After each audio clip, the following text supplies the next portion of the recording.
যদিও আমাদের মুসলমানদের হৃদয়ে রক্তক্ষরণ হয়েছে, তারপরেও কঠিন অবস্থা আমাদের ধৈর্য ধারণ করতে হবে। আমি বিশেষ করে আজকে ফ্রান্সের ম্যাক্রো সহ যে সমস্ত উড়ানদার দায়িত্বশীলরা রয়েছেন,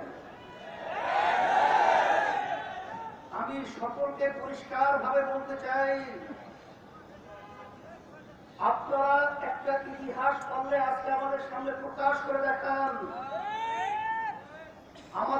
আপনাদের ধর্মীয় কোন নেতা বা আপনাদের কোন ধর্মীয় কোন অনুষ্ঠান সহ আপনাদের বিভিন্ন পর্যায়ে ধর্মীয় কার্যক্রমের উপরে মুসলমানরা কোনদিন কোন ব্যঙ্গচিত্র সহ বিভিন্ন ধরনের আচরণ করেছে, এরকম ইতিহাস তাম দুনিয়ার ভিতরে মুসলমানদের থেকে নাই।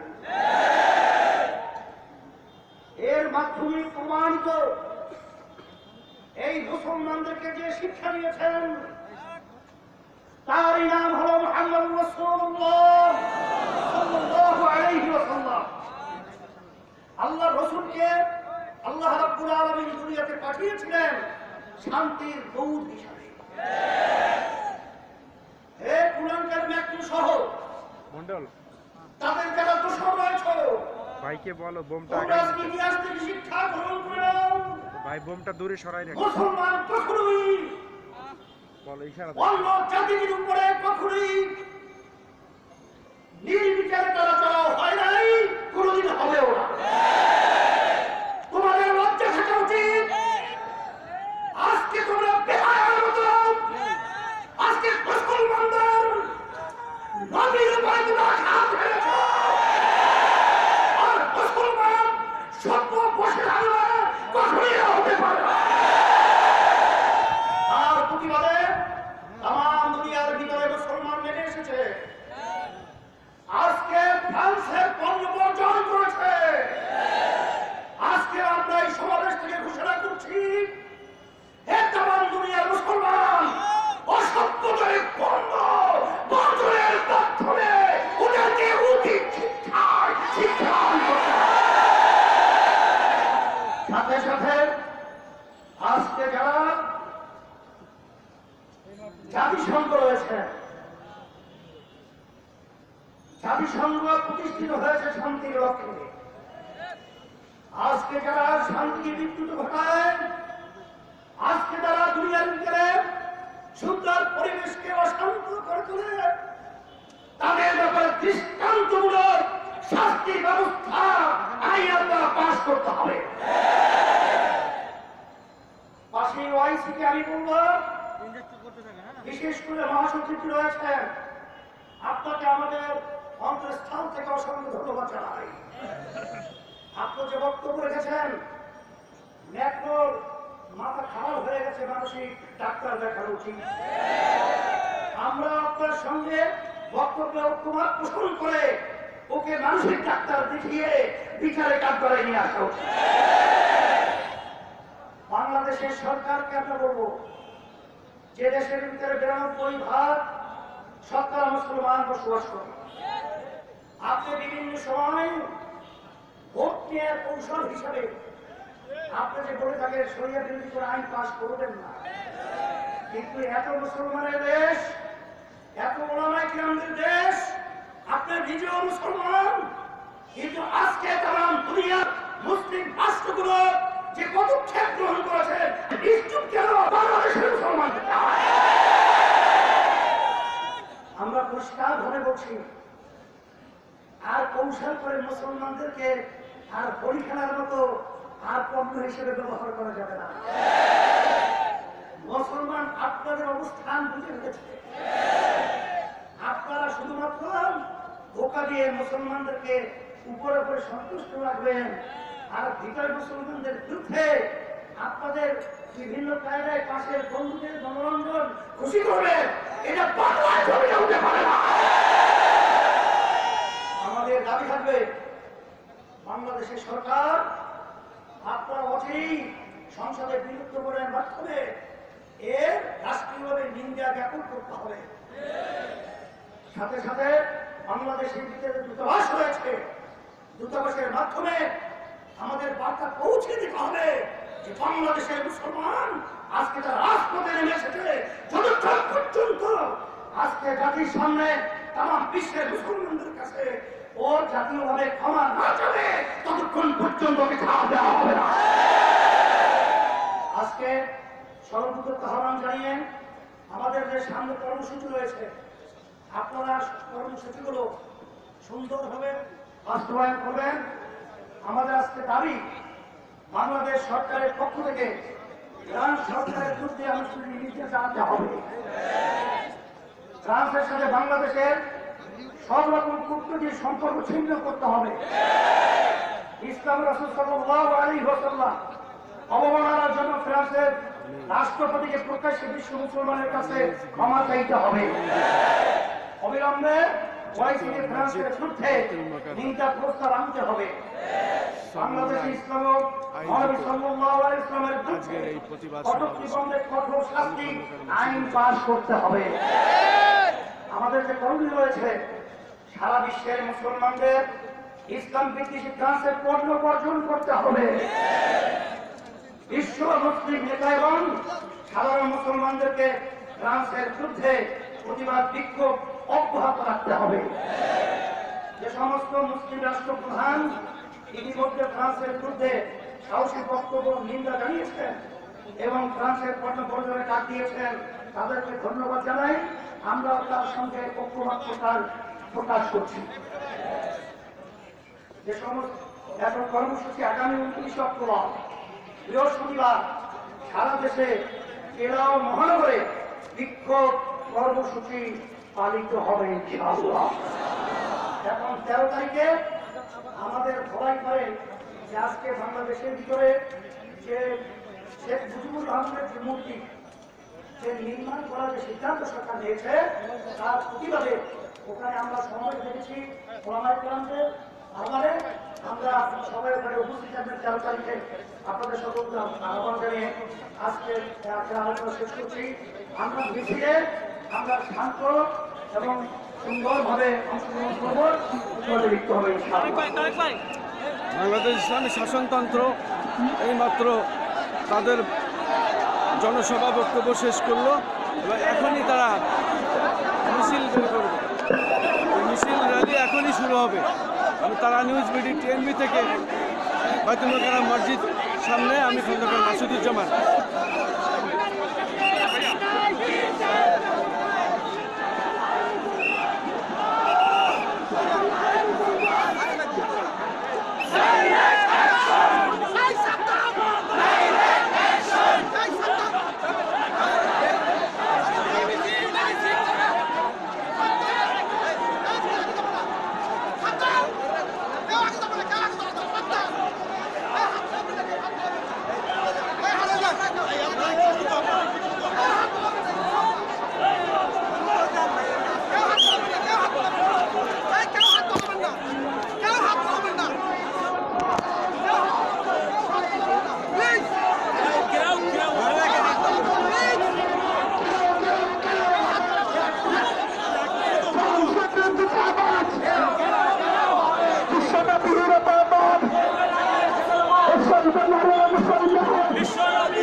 মুক্তির মূল মতো ইসলামী শাসনতন্ত্র আদায় নিতে চাই। যোগ্য নেতা পাইছি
বাংলাদেশ ইসলামী শাসনতন্ত্র আয়োজিত ফ্রান্সের প্রেসিডেন্ট হযরত মুহাম্মদ সাল্লাল্লাহু আলাইহি সাল্লামের উপরে যে ব্যঙ্গ বিদ্রুপ করেছে তারই প্রতিবাদে আজকে জাতীয় প্রেস ক্লাবের সামনে প্রায় লক্ষাধিক জনতার আজকে ভিড় হয়। লক্ষ লক্ষ জনতা মহানবী হযরত মুহাম্মদ সাল্লাল্লাহু আলাইহি সাল্লামের এই কূটনীতির প্রতিবাদে তারা বিক্ষোভ সমাবেশ এবং এখন মিছিল করছে। এই মিছিলে দেখা যাচ্ছে লক্ষ লক্ষ জনতা তারা এখন যাচ্ছে, বিশেষ করে তারা এখন তাদের যে উদ্দেশ্য সেটা হলো সরকারকে জানান দেওয়া এবং এই দেশে যে মহানবীর উপরে যে ব্যঙ্গ বিদ্রুপ করা হয়েছে তারই একটা সংসদে তারা এর একটা প্রস্তাব, একটা ঘৃণা প্রস্তাব দাবি জানিয়েছেন এবং সেই সাথে তারা রাষ্ট্রদূতের যে কার্যালয় সেটা ঘেরার জন্য তারা অগ্রসর হয়েছে। আমি খন্দকার মাসুদুজ্জামান, তারা নিউজ বিডি, ঢাকা।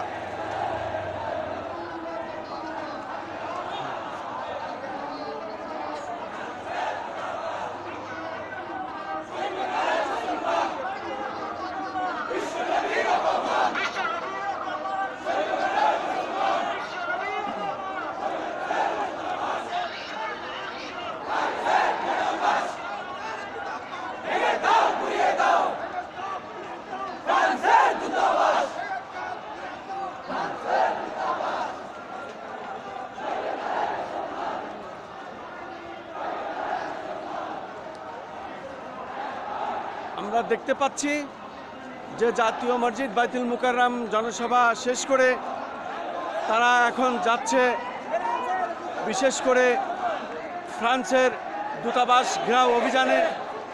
এখন পর্যন্ত দেখা যাচ্ছে লক্ষ লক্ষ জনতা তারা যাচ্ছে আর যাচ্ছে। এই ঢাকা শহর আজকে প্রকম্পিত হয়েছে, বিশেষ করে ইসলামী শাসনতন্ত্র, বাংলাদেশ ইসলামী শাসনতন্ত্র আয়োজিত তাদের আজকের যে পদক্ষেপে তারা এখন যাচ্ছে, তারা যাচ্ছে রাষ্ট্রদূত ঘেরাও করতে, ইসলামী আন্দোলন তারা যাচ্ছে এখন সেই ঘেরাও করার উদ্দেশ্যে তারা যাচ্ছে। এখন আমরা দেখতে পাচ্ছি লক্ষ লক্ষ জনতা, লক্ষ লক্ষ জনতা চলেই যাচ্ছে, এসেই যাচ্ছে, যাচ্ছে তো যাচ্ছেই, এ জনতার শেষ নাই। আমি দীর্ঘক্ষণ ধরে এখানে আমার ভিডিও ফুটেজ ধারণ করছি তারা নিউজ বিডি টিএনবি থেকে। আমি দেখতে পাচ্ছি জনতার ঢল এবং এখানে বিন্দুমাত্র মানুষের ভিড়ে এদিকে ওদিকে যাবার কোনো সুযোগ নাই। সেভাবে লক্ষ জনতার ঢল দেখা যায়। তারা ফ্রান্স দূতাবাস ঘেরাওয়ের উদ্দেশ্যে যাচ্ছে। ঠিক সেই তারই ভিডিও ফুটেজ আমি ধারণ করছি। রাজধানী ঢাকা থেকে বাইতুল মোকাররম থেকে শুরু করে পল্টন হয়ে তারা যাচ্ছে, এখনও যাচ্ছেই। তারা জনতার যে বিশাল একটি মিছিল, এই মিছিল এসেই যাচ্ছে। আজকে শুধু জনতার ঢল, এটাই দেখা যাচ্ছে। আমরা হয়তো এর শেষ আরো অনেক সময় লাগবে, হয়তো বা কয়েক ঘন্টা লেগে যাবে। এত পরিমাণ জনতা, কয়েক ঘন্টা তো শেষ হবে না, যেহেতু লক্ষ লক্ষ জনতা। আমরা দেখতে পাচ্ছি ফ্রান্সের রাষ্ট্রদূতের গলে জুতা লাগিয়ে সেরা পোস্টার করে সেটা নিয়ে যাচ্ছে, মিছিল দিচ্ছে, এবং এইভাবে জনতা শুধু যাচ্ছে। আজকে জনতা যাচ্ছে, শুধু জনতাই যাচ্ছে। এই হলো আজকের চিত্র। আমি তারা নিউজ বিডি টিএনবি থেকে খন্দকার মাসুদুজ্জামান তারই দৃশ্য ধারণ করছি, দেখা যাচ্ছে। এবং এই জনতার ঢল, এই জনতার কয়েক ঘন্টা হয়তো বা এখনো চলবে, কারণ বিভিন্ন জায়গা থেকে, বাংলাদেশের প্রত্যেকটি জেলা থেকে তাদের সংগঠনের লোকজন এসেছে এবং তারা একের পর এক এসেই যাচ্ছে। তাদের পরবর্তী ঘোষণাও দিয়েছেন এবং তারই আজকে কিছু নমুনা তারা দেখাচ্ছে। তারা মহানবী হযরত মুহাম্মদ সাল্লাল্লাহু আলাইহি সাল্লামের উপরে যে ব্যঙ্গ বিদ্রুপ করেছেন, তারই প্রতিবাদের চিত্র আজকে সারা বিশ্ববাসীকে তারা জানান দিতে চায়। ঠিক তারই একটি দৃশ্য আমি ধারণ করছি এবং সেটাই আমি দেখাচ্ছি তারা নিউজ বিডি টিএনবি থেকে, রাজধানী ঢাকা। তারা নিউজ বিডি টিএনবি থেকে আমি এই জনতার ঢল এ পর্যন্ত এদেরকে এইভাবে দেখি না। এটাই হলো প্রথম একটি জনতার ঢল, যে এইভাবে তারা রাজপথে নেমে তারা তাদের দাবি দেওয়ার কথা জানাচ্ছেন। আমি খন্দকার মাসুদুজ্জামান, তারা নিউজ বিডি টিএনবি থেকে। রাজধানী ঢাকা আজকে প্রকম্পিত, শুধু লক্ষ লক্ষ জনতার ঢল। এখানে শুধু দেখা যায় টুপি, পায়জামা, পাঞ্জাবি এবং মাস্ক পরিহিত, তাল পাখা হাতে বিভিন্ন ব্যানার ফেস্টন সহ তারা যাচ্ছে। এবং এই যাওয়া কখন শেষ হবে এর কোনো নিশ্চয়তা নাই। আমরা দেখতে পাচ্ছি, আমরা কয়েক ঘন্টা ধরে এটা দেখছি এবং ভিডিও ধারণ করছি। এটা যে কতক্ষণ চলবে এটাই হলো দেখার বিষয়, এর কোনো শেষ নাই। আমরা দেখছি শুধু জনতার ঢল। আজকে যেন এই মিছিলে পুরা একটি মানে জনতার মহাসাগরে রূপান্তরিত হয়েছে, সেটাই এখন দেখা যাচ্ছে এবং সেটাই আমরা দেখছি। এবং এই মিছিলের মধ্যে মাঝে মাঝে দেখা যায় যে ফ্রান্সের প্রেসিডেন্টের পুষ্পতলিকা বানিয়ে এবং তার গলে জুতার মালা দিয়ে তাকে লাঠিতে উঁচু করে দেখাইতে দেখাইতে তারা যাচ্ছে। এই জনতা, এই জনগণ এর একটা দৃষ্টান্তমূলক সুরাহা চাই সারা বিশ্বের মুসলিম